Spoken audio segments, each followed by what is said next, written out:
Hello my dear friends, welcome back to my channel. तो आज के वीडियो में हम पढ़ेंगे टाइप्स ऑफ केमिकल रिएक्शन। तो सबसे पहले हम रिकॉल करते हैं केमिकल रिएक्शन क्या होती है। बच्चों, केमिकल रिएक्शन में पुराने बॉन्ड्स ब्रेक होते हैं और नए बॉन्ड्स बनते हैं, जिनसे हमें नया प्रोडक्ट यानी नया सब्सटेंस मिलता है। तो केमिकल रिएक्शन का पहला टाइप होता है कॉम्बिनेशन रिएक्शन। कॉम्बिनेशन रिएक्शन में जब दो और दो से ज़्यादा कंपाउंड्स और एलिमेंट्स आपस में कंबाइन होते हैं और रिएक्ट होते हैं, तब एक सिंगल प्रोडक्ट मिलता है, यानी सिर्फ एक ही प्रोडक्ट बनता है। तब उस रिएक्शन को हम कहते हैं कॉम्बिनेशन रिएक्शन। इसके एग्जाम्पल के लिए बच्चों, हम पहले लेक्चर को रिकॉल करते हैं जिसमें हमने पढ़ा था कैरेक्टरिस्टिक ऑफ केमिकल रिएक्शन। उसमें हमने चेंज इन स्टेट और चेंज इन टेम्परेचर पढ़ा था। तो वो दो रिएक्शन इस टाइप में आते हैं।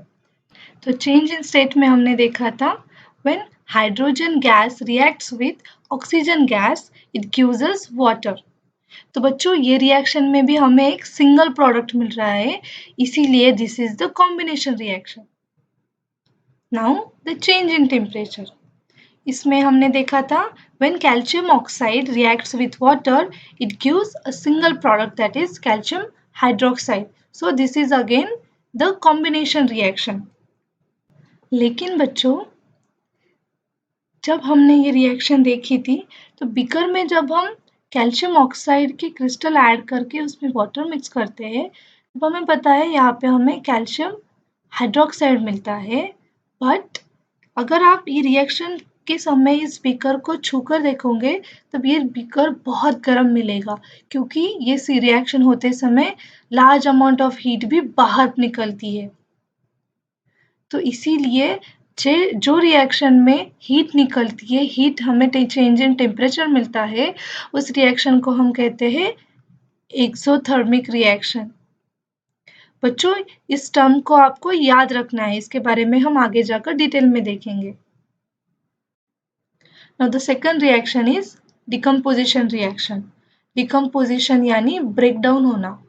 जब एक सिंगल रिएक्टेंट ब्रेक होता है दो और दो से ज़्यादा प्रोडक्ट में, तब उस रिएक्शन को हम कहते हैं डिकम्पोजिशन रिएक्शन। लेकिन बच्चों, किसी भी रिएक्टेंट को ब्रेक डाउन करना इजी होता है क्या? जैसे कि मान लो आपके पास एक बड़ी सी लकड़ी है और आपको उस लकड़ी को तोड़ना है, तो आपको क्या करना पड़ेगा? उस पर फोर्स यानी एनर्जी अप्लाई करनी पड़ेगी, जिसकी वजह से उस लकड़ी को आप तोड़ सकते हो। सेम इन दिस केस, आपको किसी भी रिएक्टेंट को ब्रेक डाउन करने के लिए यहाँ पर एनर्जी प्रोवाइड करनी पड़ती है, तो उसे हम इस सिंबल से डिनोट करते हैं एरो के नीचे। उसके लिए हम मर्क्यूरी ऑक्साइड का एग्जाम्पल लेंगे, दैट इज HgO। मर्क्यूरी को हम Hg से डिनोट करते हैं। व्हेन मर्क्यूरी ऑक्साइड को हम हीट करते हैं तब हमें mercury element plus oxygen gas मिलती है, जो कि इवोल्यूट हो जाती है एयर में। तो बच्चों, इस रिएक्शन में भी एक सिंगल रिएक्टेंट दो प्रोडक्ट में डिवाइड हो रहा है। बट जैसे कि हमने देखा है बच्चों, किसी भी रिएक्टेंट को अगर हमें ब्रेक करना होगा तो उसके लिए हमें यहाँ पर एनर्जी प्रोवाइड करनी पड़ रही है, हीट करना पड़ रहा है। तो इसीलिए on that basis there are 3 types of decomposition reaction. तो the first type of decomposition reaction is thermal decomposition. Thermal यानी in the presence of heat. जब कैल्शियम कार्बोनेट को हीट करते हैं तब हमें मिलता है calcium oxide and carbon dioxide. तो इसमें कार्बन डाइऑक्साइड रिलीज हो जाता है बच्चों। तो यहाँ पे एक सिंगल रिएक्टेंट दो प्रोडक्ट में कन्वर्ट हो रहा है, इसीलिए this is the thermal decomposition reaction. Now the next one is the electrolytic decomposition. Electrolytic decomposition यानी in the presence of electricity. जब वाटर के अंदर से हम इलेक्ट्रिक करंट पास करेंगे तब हमें हाइड्रोजन गैस और ऑक्सीजन गैस मिलेगा बच्चों। इसी तरह से व्हेन NaCl, जब NaCl को हम इलेक्ट्रिक करंट पास करेंगे तब हमें मिलेगा दो element, that is Na plus Cl. So this is also the electrolytic decomposition. Now the third type of decomposition is photolysis decomposition.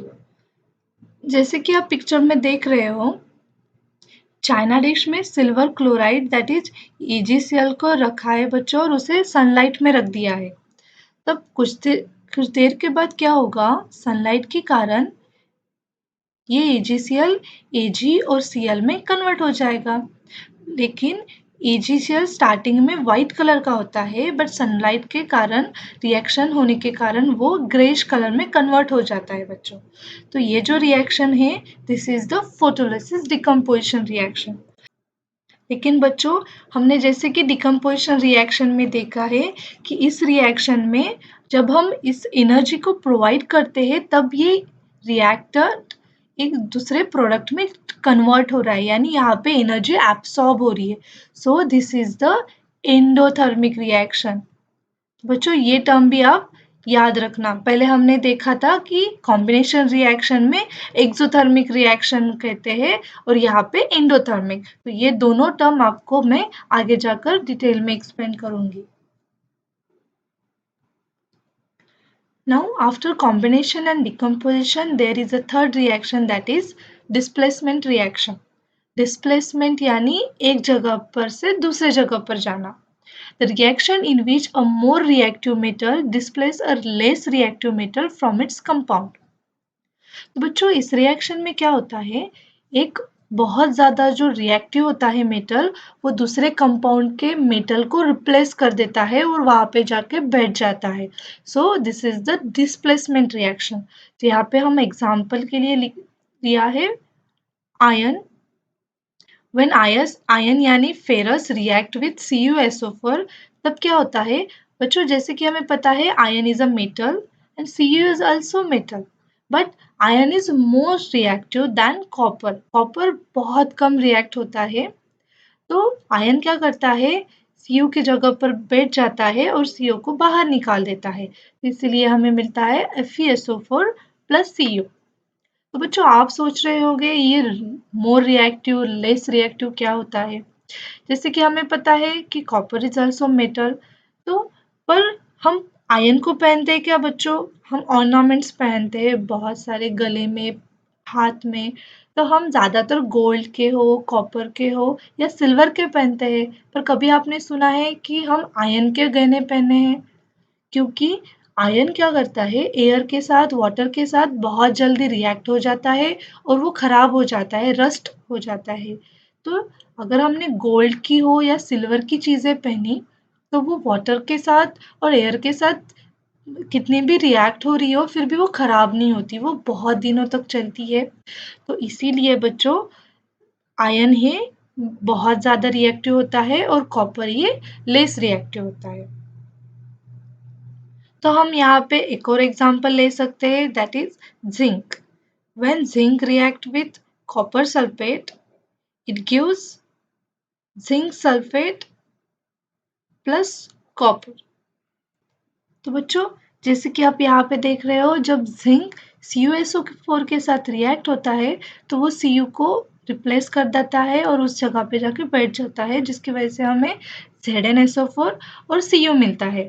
तो यहाँ पर भी Cu बाहर निकल जाता है, यहाँ पर भी because it is very less reactive. तो यहाँ पे एक्चुअल में ये होता है कि when A that is a more reactive metal reacts with a compound तो वो उस कंपाउंड में से जो लेस रिएक्टिव मेटल होता है उसे रिप्लेस कर देता है और वो उस कंपाउंड में जाके बैठ जाता है। तो इस तरह से हमें रिएक्शन मिलती है।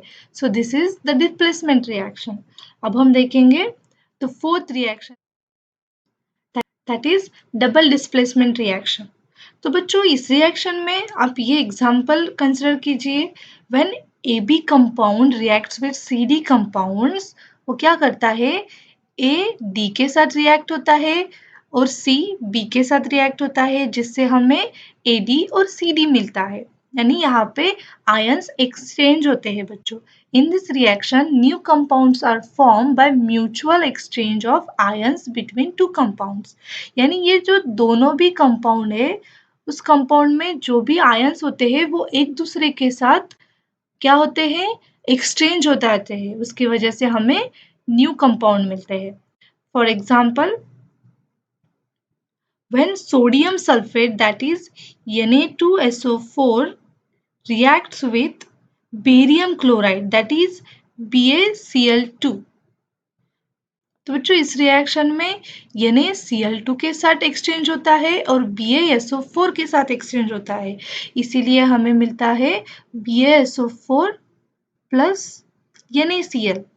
तो यहाँ पर हमें दो नए कंपाउंड मिल रहे हैं, so this is the double displacement reaction. तो आज के लिए बस इतना ही बच्चों, हम नेक्स्ट वीडियो में नेक्स्ट टॉपिक पढ़ेंगे। Thank you for watching.